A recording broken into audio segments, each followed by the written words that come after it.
एक बार गौतम बुद्ध अपने शिष्य के साथ भ्रमण कर रहे थे। भ्रमण करते समय सभी एक स्थान पर आराम करने के लिए बैठ गए। समय बिताने के लिए गौतम बुद्ध ने अपने शिष्य को एक कथा सुनाई। किसी नगर में एक व्यक्ति रहता था। उसने दूसरे देशों के साथ बहुत व्यापार किया। उसने बहुत मेहनत की। उसकी मेहनत रंग लाई।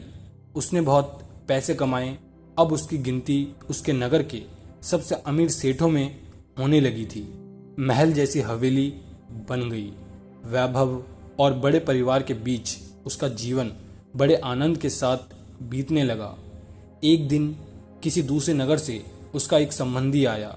बातचीत के दौरान उसने बताया कि उसके यहाँ का सबसे बड़ा सेठ गुजर गया।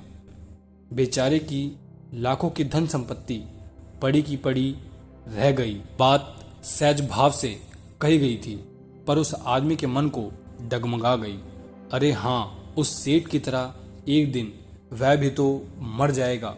उसी क्षण से उसे बार बार मौत की याद सताने लगी।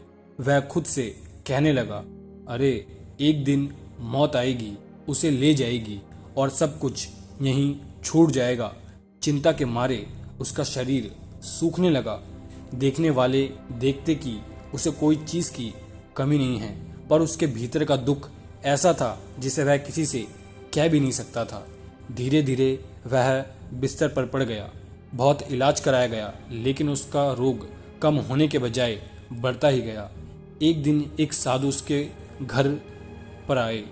उस आदमी ने बेबसी से उसके पैर पकड़ लिए और रो रो कर अपनी व्यथा बता दी।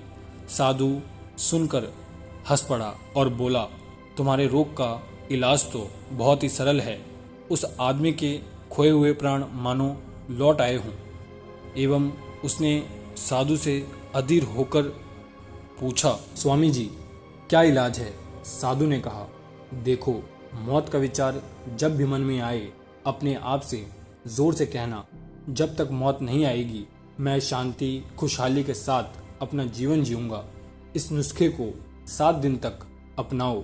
मैं अगले हफ्ते आऊँगा। 7 दिन के बाद साधु महाराज आए तो देखते हैं कि वह आदमी बीमारी के चंगुल से बाहर आ गया है और आनंद के गीत गा रहा है। साधु को देखकर वह दौड़ा और उनके चरणों में गिर पड़ा।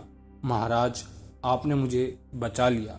आपकी दवा ने मुझ पर मानो जादू जैसा चमत्कार कर दिया। मैंने समझ लिया है, जिस दिन मौत आएगी उसी दिन मरूंगा, उससे पहले नहीं। साधु ने कहा, वत्स, मौत का डर सबसे बड़ा डर है। वह जितनों को मारता है, मौत उतनों को नहीं मारती। मौत तो इंसान को केवल एक बार मारती है, लेकिन मौत का डर इंसान को हर रोज मारता है।